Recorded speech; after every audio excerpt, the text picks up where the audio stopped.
Villagers in Kogi State have called for government assistance after River Niger and Benue flooded across central Nigeria, displacing tens of thousands, with rescue workers battling to help residents move away from the confluence region. The Red Cross Disaster Management in Kogi State had earlier said there were more than 60,000 people displaced and about 60,000 hectares of land underwater. The floods had been mounting for the past month, hitting densely populated areas including parts of the state capital, Lokoja, while in Ibaji district, more than 3/4 of the land has been swamped by the waters. The state government says displacement camps are becoming overwhelmed and estimated that more than 1 million people could be in the affected areas, which has seen local residents left stranded with nowhere to go. For the past 10 to 15 years now, we are suffering a lot of hardship.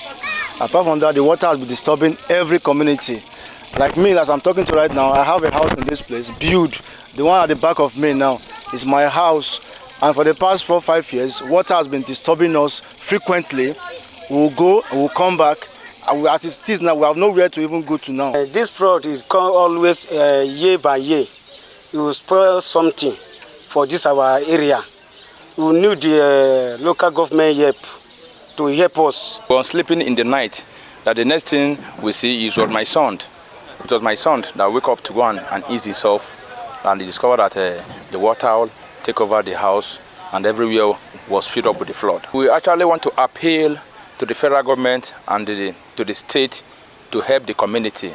At least where we can get either a little of house, we can build a house. Maybe when time we have an issue of a flood, then we can unpack our family down to that place for a rescue. Officials and residents often blame flood damage on climate change, as well as poor planting, construction along riverbanks, and the release of water from dams. Nigeria often sees floods during the May to November rainy season, but there are fears that this year's could be worse than 2022, where more than 500 people died.